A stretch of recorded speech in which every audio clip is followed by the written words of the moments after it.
el Ministerio Público. Pero a lo largo de esto también han habido otros pronunciamientos y paso a leer uno de ellos, el pronunciamiento del equipo especial de fiscales contra la corrupción del Poder EFICOP de la Fiscalía Supraprovincial Corporativa Especializada en Delitos de Corrupción de Funcionarios. Ante la reciente publicación de la resolución de la Junta Nacional de Justicia del 12 de junio del 2025, que resuelve reponer a la señora doctora Liz Patricia Benavides Vargas en el cargo de fiscal de la Nación, los fiscales de EFICOP, FECOP y Supra, estimamos emitir el siguiente pronunciamiento.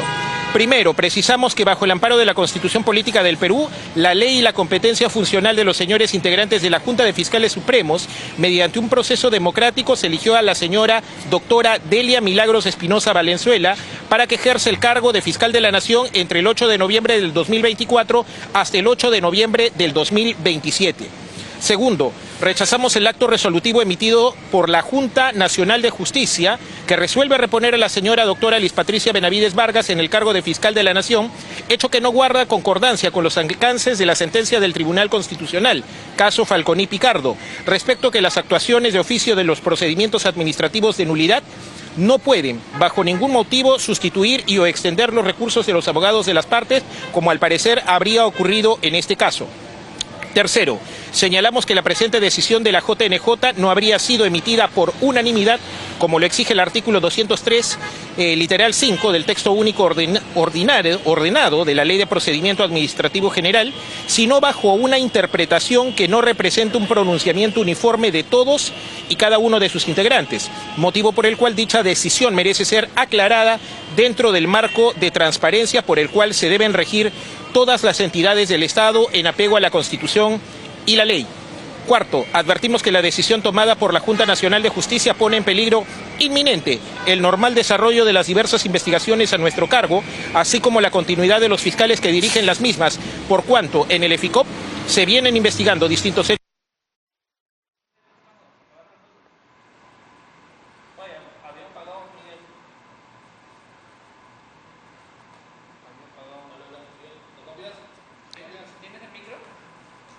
¿Escuchas usted? No. No, no escucha usted.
continuamos con la programación de Canal N.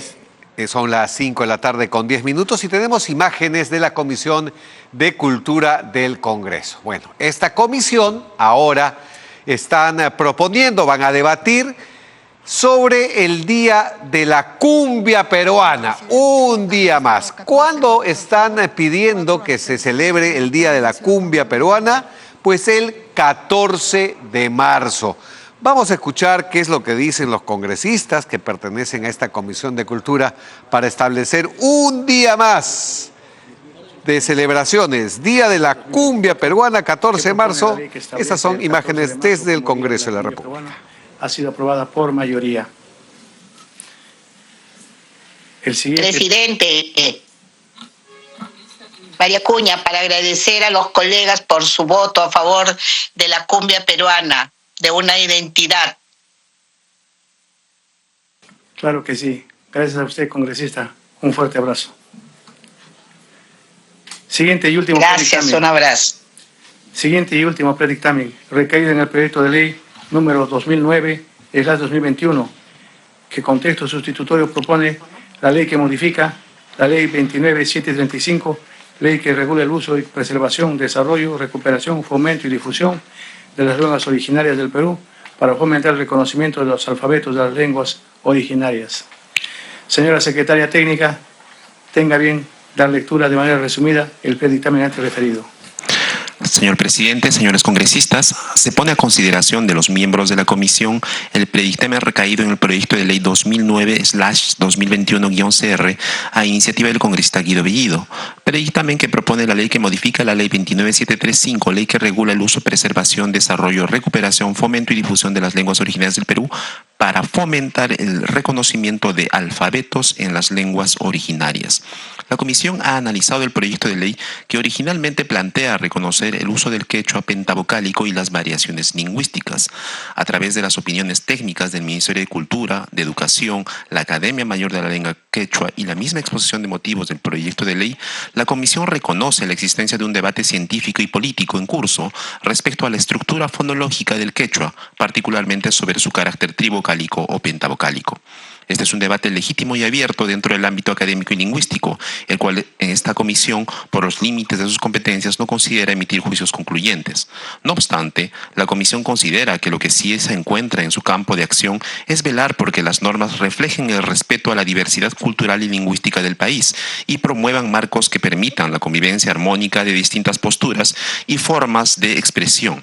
Por ello, la comisión considera que cualquier debate de orden científico debe encontrar en la legislación un espacio que no imponga, sino que acoja y respete.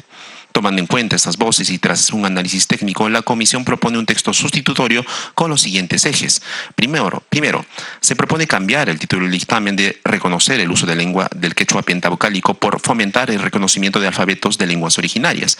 Este cambio reafirma que la ley no debe privilegiar a una lengua en particular, sino mantener un enfoque inclusivo que abarque a todas las lenguas originarias del país. Segundo, se sugiere modificar el artículo 21 de la ley 29.735 y no el artículo 16 como plantea el proyecto original. Esto se fundamenta en que la propuesta actual no aporta cambios sustanciales al criterio ya establecido en el inciso A del artículo 16, haciéndola innecesaria en su forma inicial.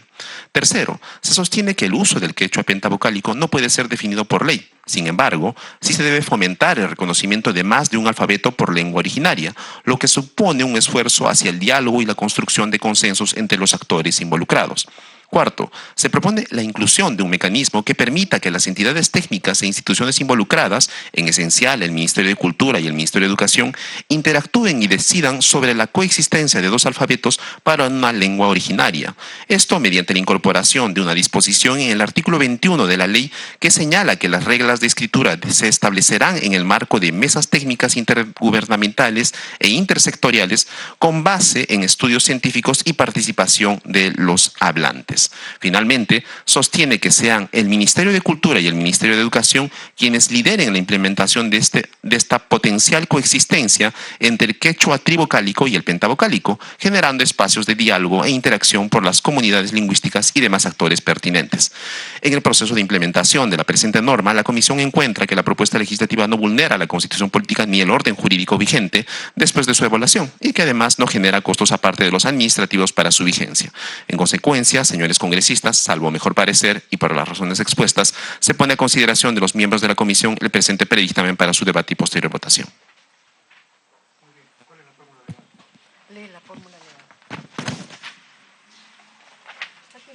De lectura, por favor, la fórmula legal.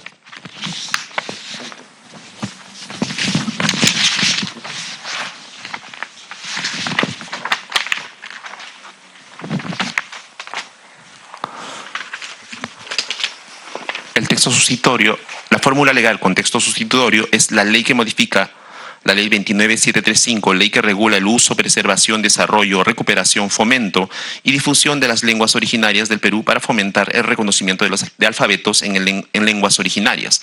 Artículo único. Modificación del artículo 21 de la Ley 29735, ley que regula el uso, preservación, desarrollo, recuperación, fomento y difusión de las lenguas originarias del Perú. Se modifica el artículo 21 de la Ley 29735, ley que regula el uso, preservación, desarrollo, recuperación, fomento y difusión de las lenguas originarias del Perú en los siguientes términos. Artículo 21, reglas de escritura uniforme. 21.1. El Ministerio de Educación, a través de la Dirección de Educación Intercultural y Bilingüe y la Dirección de Educación Rural, proporciona asistencia técnica, evalúa y oficializa las reglas de escritura uniforme de las lenguas originarias del país. Las reglas de escritura de una lengua originaria se definen en el marco de mesas técnicas intergubernamentales e intersectoriales, las cuales establecen el o los alfabetos correspondientes con base en estudios científicos y en la opinión de los representantes de los hablantes. 21.2. Las entidades públicas emplean versiones uniformizadas de las lenguas originarias en todos los documentos oficiales que formulan o publican. Disposición complementaria final, única, entidades responsables. El Ministerio de Cultura y el Ministerio de Educación se encargan de implementar lo dispuesto en la presente ley conforme a sus atribuciones y competencias. Muy bien, muchas gracias, señor secretario técnico. Vamos a dar uso de la palabra a los congresistas que desean intervenir. ¿Se concede el uso de la palabra a los congresistas? Si no hay intervenciones, será por agotado el debate. Se pide a la señora secretaria técnica para que pueda llevar a cabo la votación nominal y que los congresistas puedan señalar cuál es el sentido de su voto. Prosiga, señora secretaria técnica. No, presidente, soy Susel Paredes. Pido la palabra, por favor. Con todo gusto. Tiene usted el uso de la palabra, congresista Paredes. Muchas gracias, señor presidente. Tengo una preocupación, porque aquí se habla, en el sustento se habla del quechua. Sin embargo, el título de la norma es las lenguas originarias del Perú, lo que incluiría a las lenguas indígenas amazónicas, Ahuajún, Shipibo-Conío y etcétera, que tienen sus idiomas, sus lenguas propias. Entonces, ¿cuál es el impacto que va a tener esto ante la realidad de las lenguas amazónicas, que ya tienen sus diccionarios, tienen sus gramáticas, se han estudiado? Entonces, yo me pregunto si tenemos opinión de los pueblos amazónicos específicamente, porque si no, esta norma estaría regulando sobre un tema, digamos, una realidad que está omitida en la exposición de motivos, porque en la exposición de motivos se habla del quechua y después se regula para todas las lenguas originarias del Perú. Y esto, señor presidente, por el respeto y el amor que le tengo a los pueblos indígenas de la Amazonía, yo presento, señor presidente, esta opinión. ¿Por qué? Porque además el Perú ha ratificado el convenio 169 de la OIT, que se refiere a los pueblos indígenas. Y en este convenio específicamente son los pueblos indígenas amazónicos en que sustentan su afirmación cultural, el derecho sobre sus territorios, sobre sus saberes, sus idiomas. Entonces, yo lo que quiero saber, señor presidente, es qué consultas se han hecho ante los distintos expertos, lingüistas, antropólogos, expertos y los propios pueblos indígenas como sujetos de derechos que tienen sus propios idiomas, señor presidente. Muy bien, congresista, es legítima su preocupación porque se pretende regular la preservación, desarrollo, recuperación, fomento y difusión de las lenguas originarias del Perú para fomentar el reconocimiento de los alfabetos de las lenguas originarias. En ese sentido es legítima la preocupación y voy a trasladar al secretario técnico para que nos absuelva esta pregunta. Sí, señor congresista. Al respecto de la inclusión de términos respecto a el alfabeto del quechua específicamente, tanto trivocálico como pentavocálico, sobre este punto específico, tanto el Ministerio de Cultura como el Ministerio de Educación han expresado opinión contraria y la Academia Mayor de la Lengua Quechua ha expresado opinión a favor. Por esta razón, de acuerdo a los principios de legalidad por el cual una ley no debería tener un nombre propio, se ha incluido dentro de la fórmula legal respecto a la determinación de los alfabetos que estos sean determinados en mesas técnicas intergubernamentales e intersectoriales. Para el caso en el cual existan discrepancias sobre el alfabeto que tendrían que tener las lenguas originarias. Es de conocimiento de la Comisión que las lenguas originarias amazónicas ya tienen alfabetos definidos y el alfabeto discrepante es el alfabeto de la lengua quechua. Y como existe una discrepancia, la Comisión no puede determinar si el alfabeto de la lengua quechua tendría que ser trivocálica o pentavocálica, pero sí puede proponer que la determinación de ese alfabeto sea elaborado en mesas técnicas con opinión científica y también con opinión participativa de los hablantes de esa lengua. Esa es la conclusión a la cual ha llegado la comisión, señor congresista. Muy bien, se corre el traslado a la congresista Susel Paredes. Si tiene usted alguna observación más al respecto. En todo caso, señor presidente, yo creo que si esto está regulando la lengua quechua, debe de especificarse qué es la lengua quechua, porque se está hablando de todas las lenguas originarias. Y pero en la exposición de motivos no se le da el peso a las otras lenguas, porque son muchos idiomas. Y entonces esa es mi preocupación, señor presidente, que en todo caso se le cambie el nombre a la ley. Correcto. Yo no sé si algún congresista más desea intervenir, por favor, al respecto. Sí, presidente Cruz Mamani. Congresista Cruz Mamani, tiene la palabra. Gracias, presidente. Sí, igualmente mi preocupación y mi observación, porque además este proyecto viene desde el año 2021, ¿no?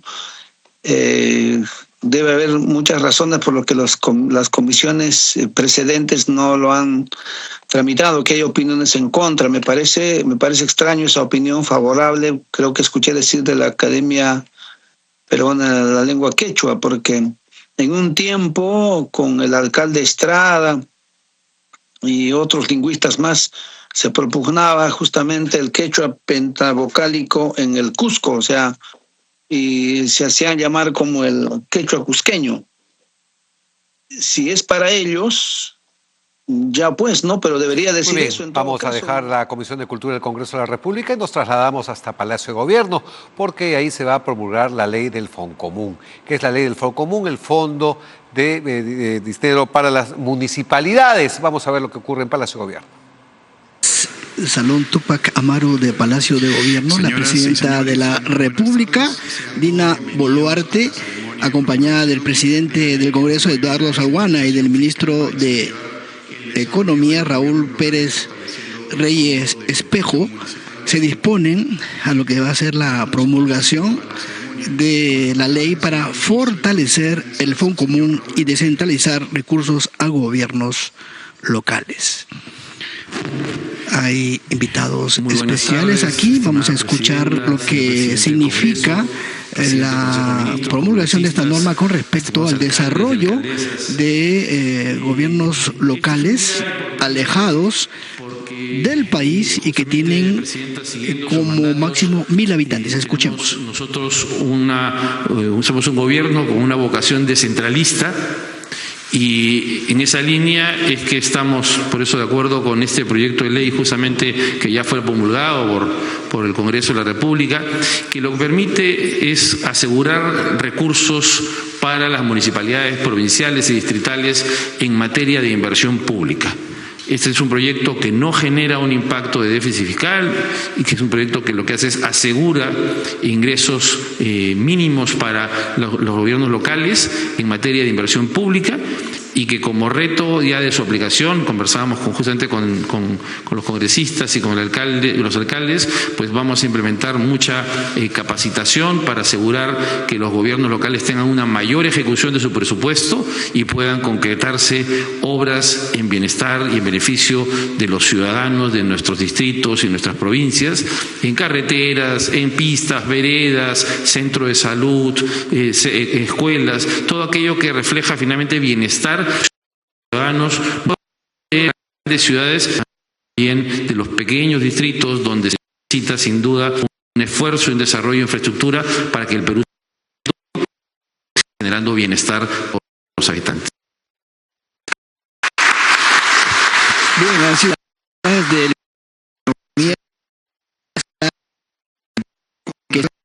el primer ministro Eduardo Arana presenciando esta ceremonia. Vamos ahora a las palabras del presidente del Congreso, Edgardo Salguán. Señora Presidenta Constitucional de la República, señor Primer Ministro, señor Ministro de Economía y Finanzas, estimados congresistas, señores alcaldes, alcaldesas, público presente. Presidenta, hoy es un día histórico para nuestro país, porque hablar de descentralización quizás ha sido hasta ahora transferencia de competencias, transferencia de funciones, pero sin duda alguna la realidad es la presupuestaria. Y este paso que está dando usted en su gobierno, presidente, es un paso que será siempre recordado por los pueblos lejanos del país. ¿Qué autoridad puede estar más cerca del pueblo que los demás? ¿Qué autoridad puede sentir con mayor intensidad no solo el afecto, sino el reclamo y la esperanza de los pueblos de costa, sierra y selva del Perú? Desde los distritos más remotos, de los distritos más recónditos en la serranía del Perú, de los pueblitos perdidos en los arenales de la costa, siempre hay un alcalde, siempre hay un regidor, siempre hay un gobierno local que escucha, siente y palpita con los sueños de sus ciudadanos. Por eso, Presidenta, esta ley que ha sido dada por una amplia mayoría en el Congreso de la República se dio pensando en eso, en la descentralización, pensando en los alcaldes, pensando en el pueblo. Porque además, si nuestros alcaldes tienen más recursos, van a poder llegar a sus ciudadanos con las obras que el señor ministro ha señalado. Y llegar a ellos con esas obras implica hacer efectiva la democracia, porque democracia no solo es votar, democracia significa que tengamos agua, que tengamos saneamiento básico, que si soy agricultor y necesito un camino vecinal para sacar mis productos al mercado, lo tenga transitable los 12 meses del año. Y para eso tiene que estar su alcalde, su regidor, su municipio. Por eso este trabajo conjunto que estamos haciendo con el Poder Ejecutivo del Congreso ratifica nuestra vocación descentralista, democrática, y de que en este Congreso privilegiamos la política de colaboración entre los poderes. Adelante. Muy bien, vamos a dejar lo que está ocurriendo en Palacio de Gobierno y nos vamos a trasladar nuevamente hasta la Fiscalía de la Nación. Omar Jordán nos continúa informando sobre lo que ha ocurrido con la designación a través de la Junta Nacional de Justicia de Patricia Benavides para que regrese como fiscal de la Nación. Sin embargo, la Junta Nacional de Fiscales Supremos dice que no. Omar Jordán nos cuenta qué es lo que está ocurriendo. Bien, Gunter, volvemos a la sede de la Fiscalía de la Nación, donde comentábamos de que hay una reunión de la Junta de Fiscales Supremos para determinar acciones y procedimientos tras este incidente, o mejor dicho, luego de que Patricia Benavides intentara retomar sus funciones en el cargo de fiscal de la Nación. Recordemos que la Junta Nacional de Justicia no solo determinó esto, sino que retomaba también sus funciones en la Junta de Fiscales Supremos. Pero esto ha generado también varios comentarios, análisis en torno a si es pertinente que ella regrese, teniendo en cuenta que es la Junta de Fiscales Supremos la que elige a la fiscal de la Nación, y esto también lo había mencionado el vocero del Ministerio Público más temprano. Mientras la situación todavía sigue siendo de incertidumbre, con Delia Espinosa aún en el cargo y Patricia Benavides que intenta retomar sus funciones de fiscal de la Nación, se ha emitido un pronunciamiento del equipo especial de fiscales contra la corrupción del poder, EFICOP, de la Fiscalía Supraprovincial Corporativa especializada en delitos de corrupción de funcionarios, ante la reciente publicación de la resolución del 12 de junio del 2025 que resuelve reponer a la doctora Patricia Benavides Vargas en el cargo de fiscal de la Nación. Los fiscales de FICOP, FECOP y Supra estimamos emitir el siguiente pronunciamiento. Primero, precisamos que bajo el amparo de la Constitución Política del Perú, la ley y la competencia funcional de los señores integrantes de la Junta de Fiscales Supremos, mediante un proceso democrático, se eligió a la señora doctora Delia Milagros Espinosa Valenzuela para que ejerza el cargo de fiscal de la Nación entre el 8 de noviembre del 2024 hasta el 8 de noviembre del 2027. Punto 2. Rechazamos el acto resolutivo emitido por la Junta Nacional de Justicia que resuelve reponer a la señora Liz Patricia Benavides Vargas en el cargo de fiscal de la Nación, hecho que no guarda concordancia con los alcances de la sentencia del Tribunal Constitucional, caso Falconi Picardo, respecto que las actuaciones de oficio en los procedimientos administrativos de nulidad no pueden, bajo ningún motivo, sustituir y o extender los recursos de los abogados de las partes, como al parecer habría ocurrido en este caso.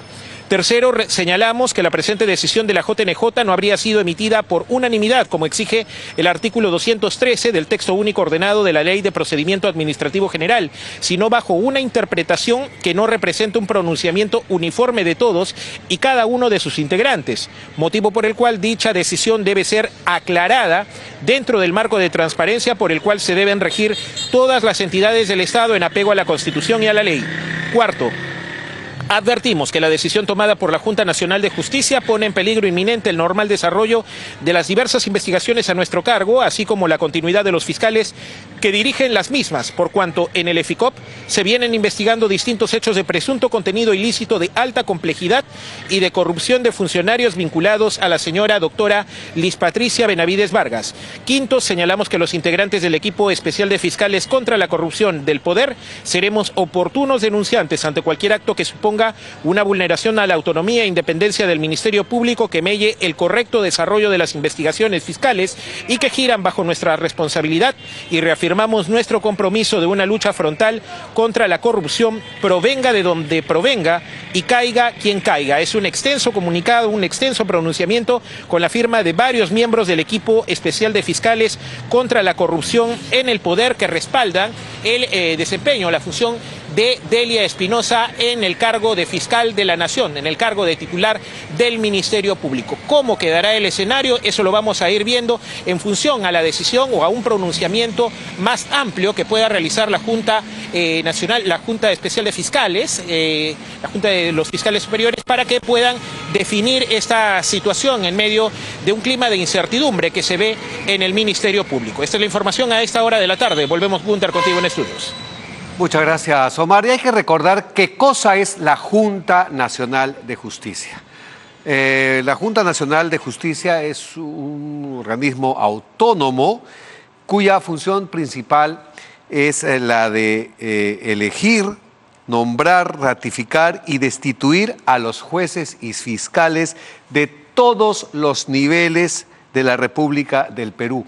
Esta Junta Nacional de Justicia reemplaza a lo que se conocía como el Consejo Nacional de la Magistratura.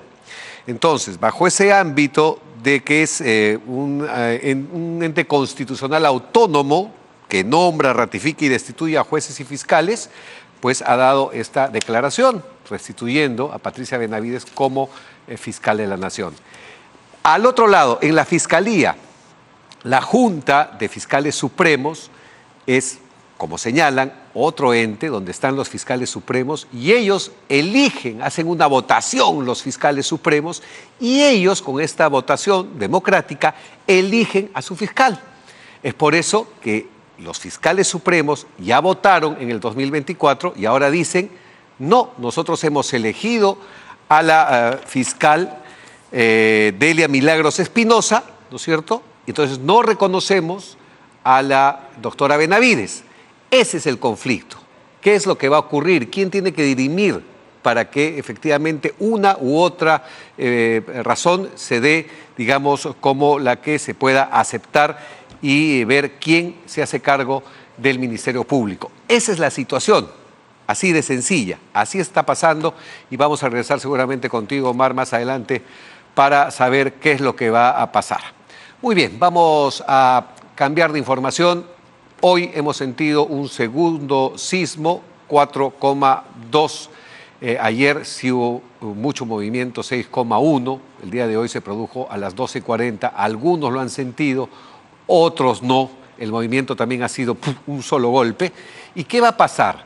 Si usted vive en un edificio alto, va a sentir seguramente mucho más de los que viven en el primer piso, ¿no es cierto? Si usted vive en terrenos que son de arena, como Villa El Salvador, Villa María del Triunfo, cerca a la playa, lo va a sentir muchísimo más como quien vive en otros terrenos más sólidos, Surco, San Martín de Porres, algunos terrenos un poco más sólidos.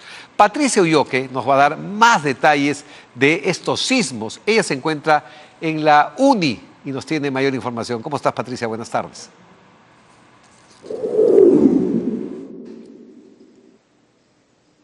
Vamos a conocer una información muy útil desde el Centro de Investigaciones Sísmicas de la Universidad Nacional de Ingeniería a través de una herramienta o una plataforma para cualquier ciudadano. No se requiere de mayor conocimiento técnico y el ingeniero Luis López, investigador del Centro de Observación de Investigaciones Sísmicas, nos atiende. Ingeniero, bienvenido. Buenas tardes. Cuéntenos, por favor, de qué se trata. Buenas tardes, bienvenidos a SISMIT. En esta oportunidad queremos presentar la herramienta digital VIRVIAL, que significa Viabilidad de Reforzamiento de Viviendas de Albañilería. Cualquier usuario puede hacer ingreso a esta plataforma mediante el siguiente link: www.sismit.edu.p VIRVI4. Entonces, perdón, no hay que descargar nada, simplemente digitar esa página web.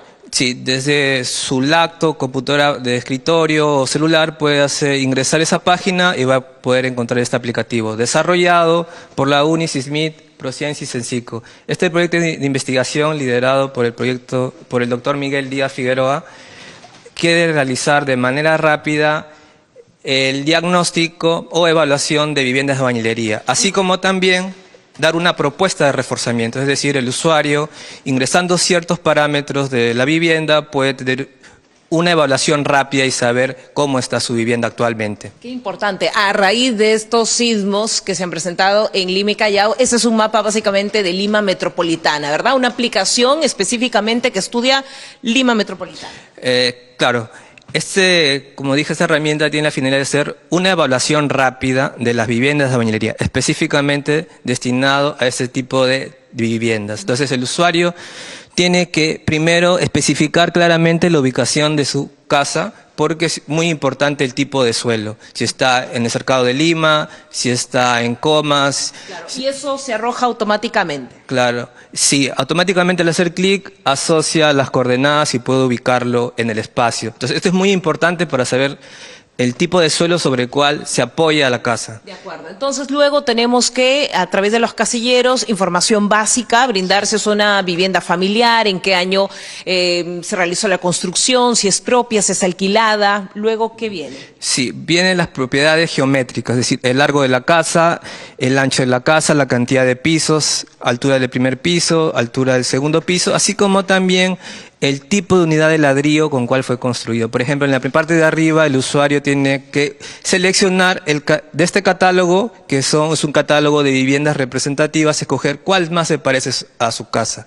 Una referencia, una aproximación. Y luego el tipo de ladrillo, esto es muy importante. Claro, para terminar la última parte, Este catálogo nos permite saber la cantidad de muros presentes en cada dirección. Seguidamente, el usuario tiene que ingresar el tipo de unidad de ladrillo con cual fue construida su casa. En este caso, esta edificación está construida el primer piso con ladrillos King Kong 18 huecos, el segundo un ladrillo artesanal sólido y el tercero el famoso ladrillo Panderetti industrial que ha ocasionado noticia últimamente.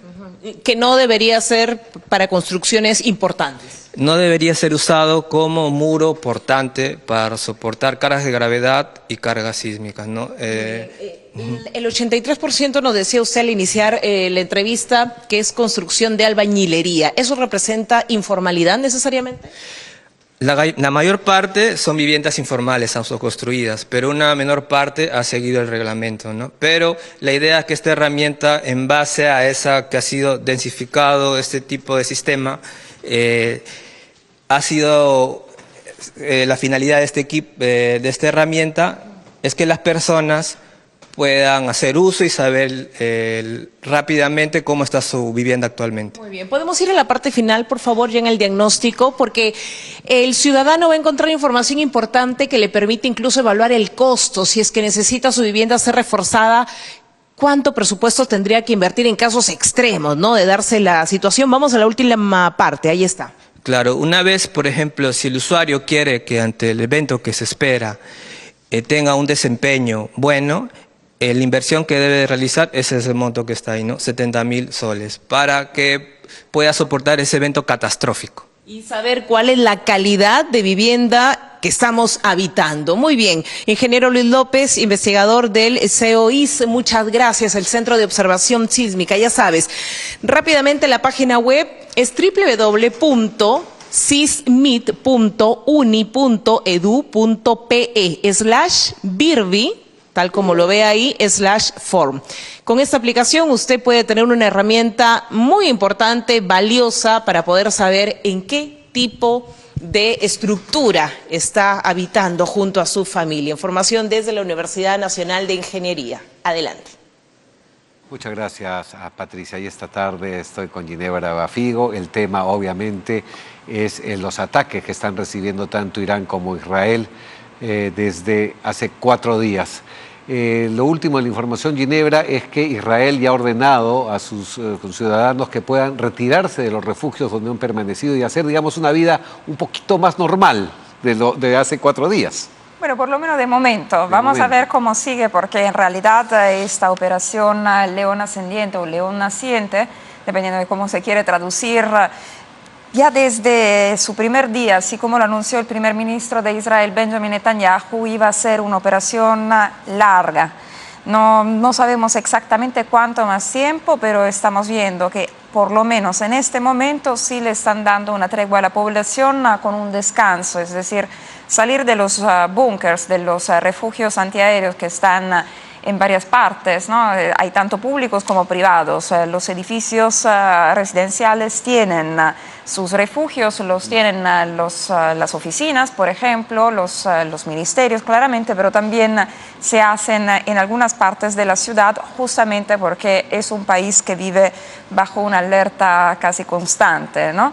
Entonces, en estos días, en estos últimos 4 días, claramente han tenido que acudir y refugiarse en los búnkers varias veces durante el día, pero por lo menos en este momento es la información que tenemos, han podido salir.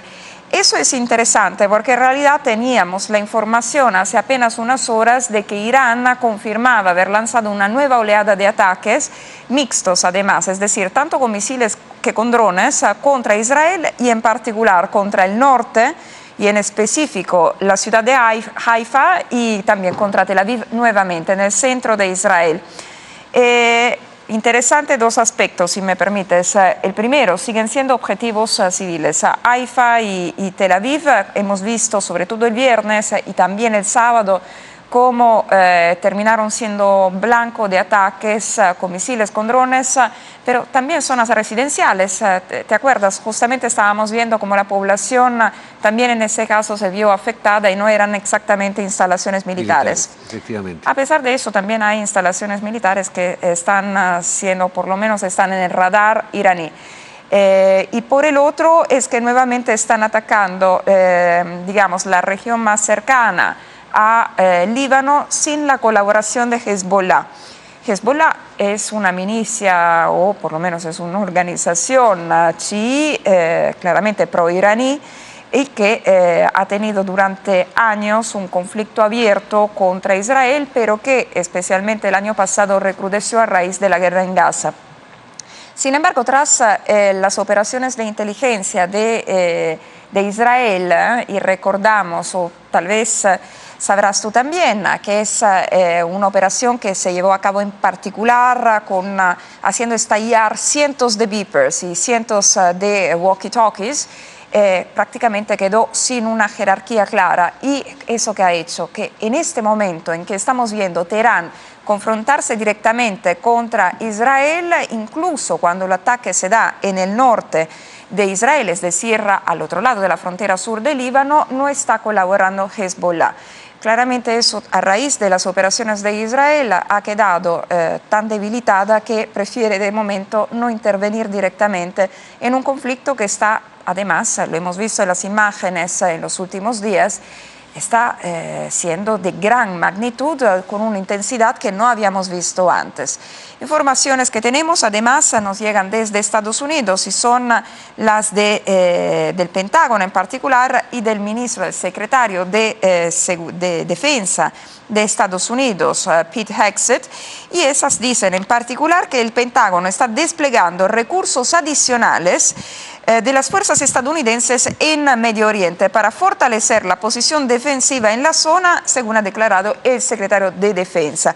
Esta es una de las últimas informaciones que tenemos. Claramente nos llama más la atención el hecho de que finalmente los israelíes están saliendo de los búnkeres, pero eso mientras sigue el fuego cruzado.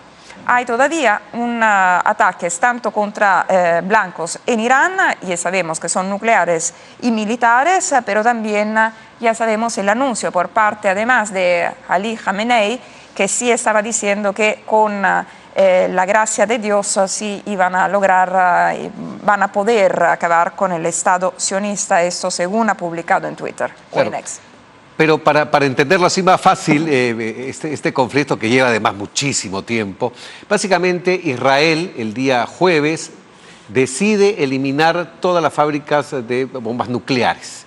Entonces, para eso elimina los blancos donde se fabricaban básicamente estas plantas nucleares. En respuesta, el viernes, Irán bombardea a Israel. Y así ha estado viernes, sábado, domingo, hoy, que Israel dice, muy bien, ha parado un poco, salgamos. Pero mira lo que ha pasado ahora, también en más información, que seguramente tú nos las vas a ampliar, es que los talibanes han declarado su respaldo a Irán y están ofreciendo un paso seguro para los peregrinos. También a eso se suma todo eso. Claro, porque en estas horas se está dando realmente un éxodo iraní que ha colapsado varias carreteras de la capital de Teherán. Eso porque claramente en el momento en que hemos visto cómo los bombardeos alcanzaban incluso la capital, Teherán, y eso sí, bombardeos israelíes, y en este caso claramente hay también bajas civiles y no solo militares, pero la población está huyendo de la capital porque la capital se ha convertido también en un blanco. Hemos visto la televisión estatal en llamas, además la televisión estatal diciendo que hay varios empleados que han fallecido y decenas que han resultado heridos a raíz de ese ataque, que además en imágenes era muy potente. Sí. Sí, es una instalación gigantesca, la televisión estatal iraní en llamas, además un bombardeo que se llevó a cabo cuando estaban en vivo y directo. Entonces hemos visto a la conductora es como que en este estudio nos reviente la bomba atrás, porque básicamente se vio así. Seguramente en unos instantes vamos a poner esa imagen terrible de lo que está ocurriendo. Ahora, Ginebra, otra cosa es lo de Estados Unidos, ¿no es cierto? Han señalado desde Irán que si hay una llamada al presidente de Estados Unidos, todo se acaba. Pero sí, bueno, en Israel no creen. Bueno, es que con Israel están enfrentados. Ahora hemos escuchado hoy desde Canadá, desde el G7 en Canadá, Donald Trump repetir nuevamente que en realidad Irán ha tenido el tiempo suficiente como para llegar a un acuerdo. La otra lectura es la iraní, que dice no.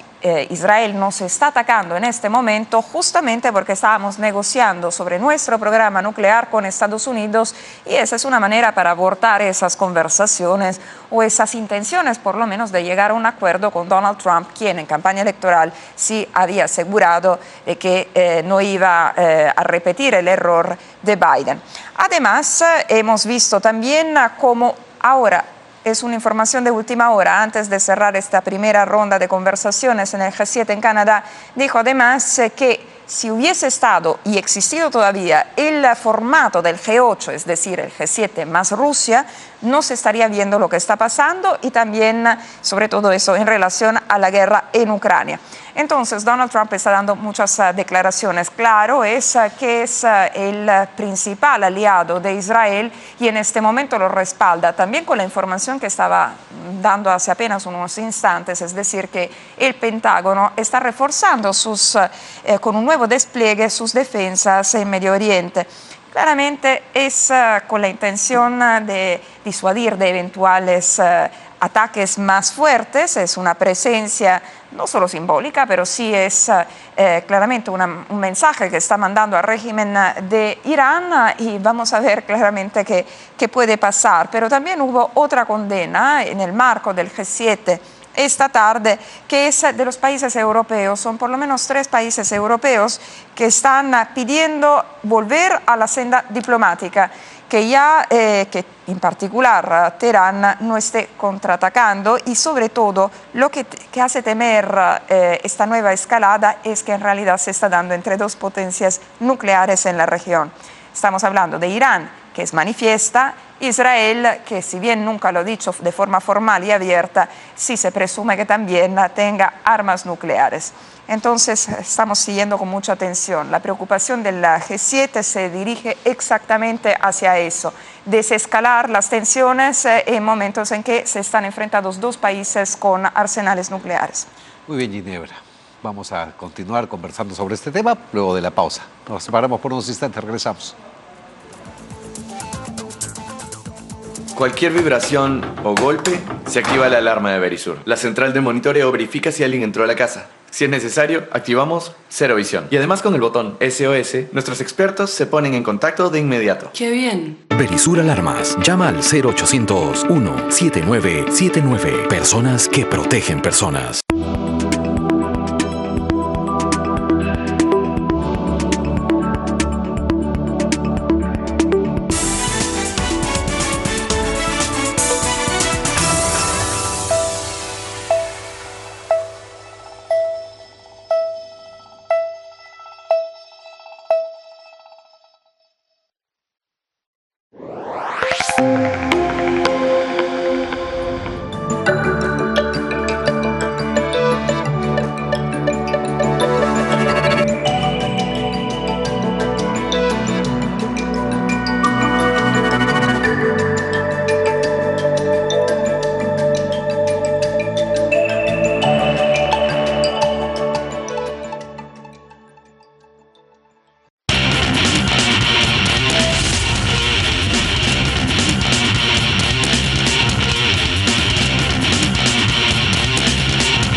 De lunes a viernes, no se pierde el horario estelar de Canal N. A las 19 horas, En Portada, con Mario Ghibellini. A las 20 horas, primero a las 8, con Angélica Valdés. A las 21 horas, Cuentas Claras, con Omar Mariluz.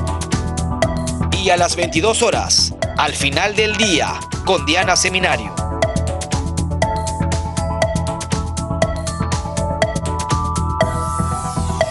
Canal N, noticias en vivo, minuto a minuto.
Muy bien, son las 5 de la tarde con 55 minutos. Nosotros seguimos desarrollando este conflicto que se ha producido en el Medio Oriente. Israel, para hacer un resumen de lo que ha ocurrido el día de hoy, Israel ha indicado a todos sus connacionales que ya pueden ir abandonando los búnkers poco a poco, que ya algo de normal va a empezar a funcionar a partir del día martes, ya porque en Israel están el día martes.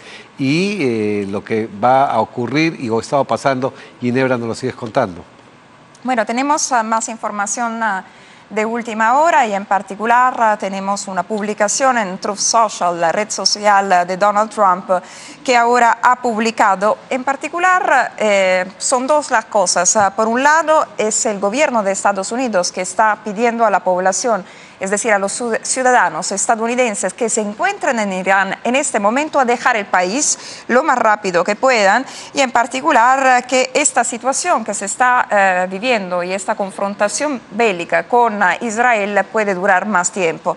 Pero en su red social, Donald Trump lo que escribe es nuevamente acerca del acuerdo y del tiempo que tuvieron las delegaciones, y en particular la delegación iraní, para alcanzar un acuerdo con Estados Unidos. Y nuevamente dice, Irán hubiera tenido que firmar un acuerdo, como yo les dije, qué pena, pérdida de desperdicio, sería mejor, de vidas humanas, y luego pone en altas, en mayúsculas, Irán no puede tener armas nucleares. ¿Por qué? Porque finalmente este es el argumento principal del gobierno de Israel, la razón por la que llevó a cabo este ataque que define Benjamin Netanyahu como preventivo, es decir, dado justo antes de que llegasen a ensamblar unas 15 bombas nucleares en Irán. Eso en momentos en que hemos visto también al Organismo Internacional de Energía Atómica alarmarse acerca, ya eso fue en mayo pasado, acerca de una aceleración sin precedentes en el programa nuclear iraní. Eso a pesar claramente del monito a no hacerlo, porque si bien la versión oficial de Teherán es que ellos están desarrollando un programa nuclear con fines civiles, en realidad lo que encontramos en Irán es un uranio enriquecido al 60%, algo que no tiene ningún país que utiliza el nuclear para fines civiles, es decir, por ejemplo, en el caso de Irán, para liberar el petróleo y tenerlo simplemente para las exportaciones, utilizar la energía nuclear para todo lo que necesita el país, porque esa es la versión oficial. Sin embargo, los países que tienen energía nuclear para usos civiles no tienen uranio enriquecido más del 5%.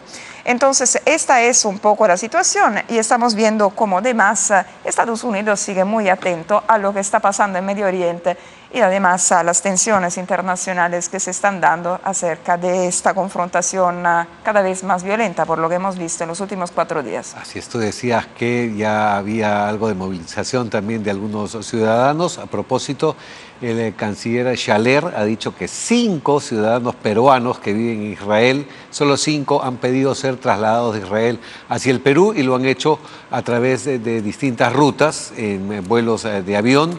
Y a lo mejor hay mucho más peruanos que siguen allá y tienen la posibilidad de comunicarse con la Cancillería, podrían hacerlo y poder salir de Israel. Claro, en momentos además en que se ven tan expuestos a un conflicto bélico como el que estamos viendo. Efectivamente, ojalá que esto cese, esperemos la paz, pero de todas maneras vamos a seguir informando, porque todavía la noche continúa en Israel y esto todavía tiene para largo. Sí, vamos a ver qué pasa con la nueva ola de ataque por parte de Irán, que es un contraataque. Perfecto, muchísimas gracias, Ginebra. Nosotros vamos a separarnos por unos instantes y regresemos con más.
Respecto a lo que han sido las consecuencias de este movimiento telúrico que desde ayer se viene reportando con las réplicas consecuentes. Las roturas en las mallas de contención de la Costa Verde se han incrementado a 39 en el tramo de Miraflores luego de los 2 últimos sismos. La municipalidad distrital realiza un monitoreo con drones para que MAPE pueda realizar el mantenimiento.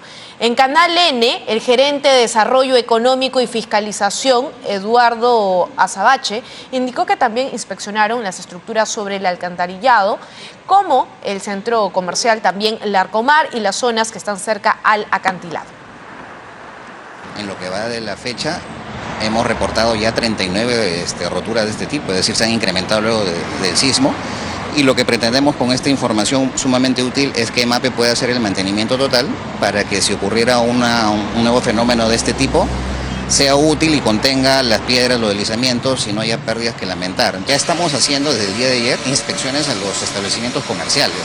Por ejemplo, el Larcomar. En este momento estamos ahí para poder hacer un análisis detallado, completamente detallado, para determinar si existen algunas fallas, si ha habido algunos efectos de consideración en su infraestructura que pongan en riesgo a las personas. En las breves horas seguro tendremos ya los resultados. Y también con establecimientos que están asentados sobre el acantilado, por ejemplo el Café Buenavista, que ha mostrado total disposición a que se pueda hacer estudios complementarios. Eso es importante porque, por ejemplo, hablamos del Larcomar, que es una de las infraestructuras. Muy bien, hablando del sismo y sus réplicas que hemos podido sentir a lo largo de esta jornada, vamos a tener un enlace con el señor Hernando Tavera, presidente del IGP, a quien le damos la bienvenida, porque queremos conocer cuántos más se proyectan que podrían haber y qué hacer además en estas circunstancias. ¿Qué tal? ¿Cómo está, señor Tavera? Muy buenas tardes. Gracias por atendernos. Bueno, quiero empezar pidiéndole que nos pueda dar información precisa de este último sismo que ha ocurrido al mediodía, si se trata de una réplica, y si hay ya un análisis de esta zona en particular.